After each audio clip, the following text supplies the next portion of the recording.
വലിയ നടുക്കത്തിൽ തന്നെയാണ് കേരളം. പലർക്കും പല സമാനതകളും തോന്നാം. ആ സിനിമയിൽ ജോലിയുണ്ട്, ആ സീരിയലിൽ ജോലിയുണ്ട്, ആ സിനിമയിൽ ജോലി ഉണ്ടാകാം.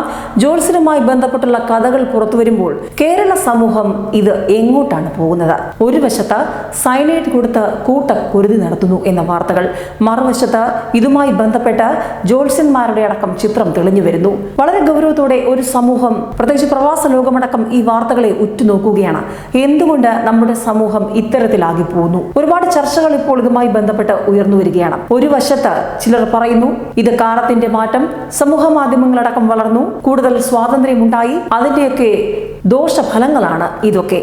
മറ്റൊന്ന് പറയുന്നത് കുറെ പേരെങ്കിലും ഇത്തരം ജനകീയ വിഷയങ്ങൾ കണ്ടിട്ടും കാണാതെ ഇരിക്കുന്നു. ഒരുപക്ഷെ തുടക്കത്തിലെ ഇടപെട്ടിരുന്നുവെങ്കിൽ ഇത്തരത്തിലുള്ള വലിയ ദുരന്തങ്ങൾ ഒഴിവാക്കാമായിരുന്നു എന്നാണ് ചിലർ പറയുന്നത്.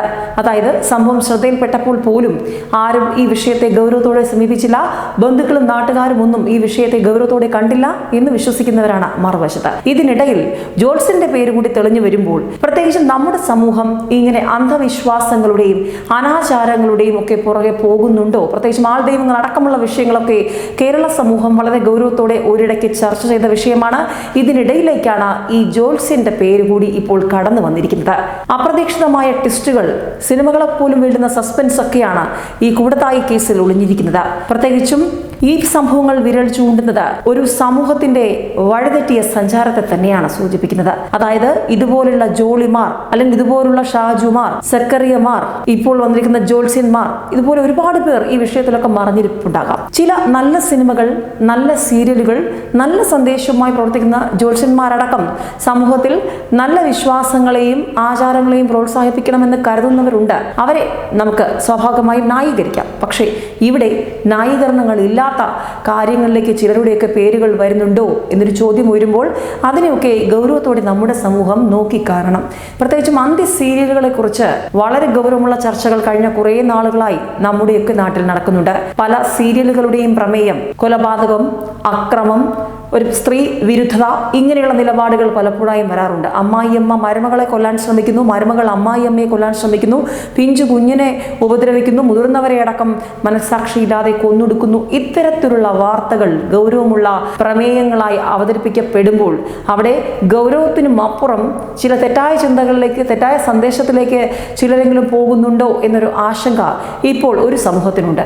എന്തിനധികം ഈ വിഷയവുമായി ബന്ധപ്പെട്ട ട്രോൾ മഴകൾ തന്നെ വരുമ്പോൾ ഭാര്യ ഭർത്തൃ ബന്ധത്തിന്റെ ഒരു വിശ്വാസക്കുറവിനെയൊക്കെ കളിയാക്കിക്കൊണ്ടുള്ള സ്വരത്തിലൊക്കെ ട്രോളുകൾ സോഷ്യൽ മീഡിയയിലൂടെയും വാട്സാപ്പിലൂടെയും ഫേസ്ബുക്കിലൂടെയും ഒക്കെ ഇത്തരത്തിലുള്ള ചർച്ചകളൊക്കെ വരുമ്പോൾ സ്ത്രീകളെ, പ്രത്യേകിച്ചും പ്രവാസികളായ ഭർത്താക്കന്മാരടക്കം ഭാര്യമാരോട് ഇത്തരത്തിലുള്ള അന്ത്യ സീരിയലുകൾ കാണരുത്, ടെലിവിഷന് മുന്നിൽ നിന്ന് മാറിയിരിക്കണം, അതായത് ഇത്ര അപകടകരമായ വാർത്തകൾ മനസ്സിനെ എങ്ങനെ ബാധിക്കും എന്നൊക്കെ വരെ പറഞ്ഞതായി തരത്തിലുള്ള ചർച്ചകൾ പ്രവാസികളുമായി അടുത്ത ബന്ധമുള്ളവർ അല്ലെങ്കിൽ അവരുടെ കുടുംബാംഗങ്ങളൊക്കെ പറയുമ്പോൾ, ചിലർ അത് സംസാരിക്കുമ്പോൾ ഇതൊക്കെ വളരെ ഗൗരവത്തോടെ തന്നെ കാണേണ്ടി വരും. കാരണം ഇങ്ങനെയുള്ള ജോളിമാർ തെറ്റായ സന്ദേശം നമ്മൾ സീരിയലുകളിലൂടെയും ചില സിനിമകളിലൂടെയും ഒക്കെ കൊടുക്കുന്നുണ്ടെങ്കിൽ അതൊരു അപകടമാണ്.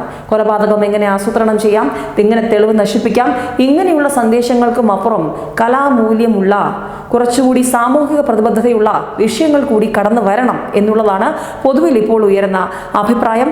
പ്രധാനപ്പെട്ട സീരിയൽ സിനിമാ രംഗത്തെ തിരക്കഥാകൃത്തുക്കൾ, സംവിധായകരൊക്കെ തന്നെ ഈ വിഷയത്തിൽ നിലപാടുമായി രംഗത്ത് വന്നു എന്നതും എടുത്തു പറയണം. ഇതിനൊക്കെ കാരണം അന്ത്യ സീരിയൽ സംസ്കാരം എന്നൊക്കെ പറഞ്ഞ് ചിലർ വന്നിട്ടുണ്ട്. ചില നല്ല സീരിയലുകൾ ഉണ്ട്, കാമ്പും കഴമ്പുമുള്ള സീരിയലുകൾ. ഈ വ്യവസായത്തെ ആശ്രയിച്ച് ജീവിക്കുന്ന ഒരുപാട് പേരുണ്ട്. സൃഷ്ടിപരമായ ചില കാഴ്ചപ്പാടുകൾ ഉണ്ടാകാം, ആവിഷ്കാര സ്വാതന്ത്ര്യം ഉണ്ടാകാം. പക്ഷെ അതിനുമൊക്കെ അപ്പുറം കുറച്ചുകൂടി ഒരു സാമൂഹ്യ പ്രതിബദ്ധത, ഇത് ഒരുപാട് പേരെ സ്വാധീനിക്കുന്ന ഒരു മാധ്യമമാണ് എന്ന് കണ്ട് കുറച്ചുകൂടി മയത്തിലായിരിക്കണം കാര്യങ്ങൾ എന്നുള്ള അഭിപ്രായമാണ് പൊതുവെ സിനിമാ സീരിയൽ മേഖലയിൽ നിന്നും ഇപ്പോൾ ഉയർന്നു വരുന്നത്.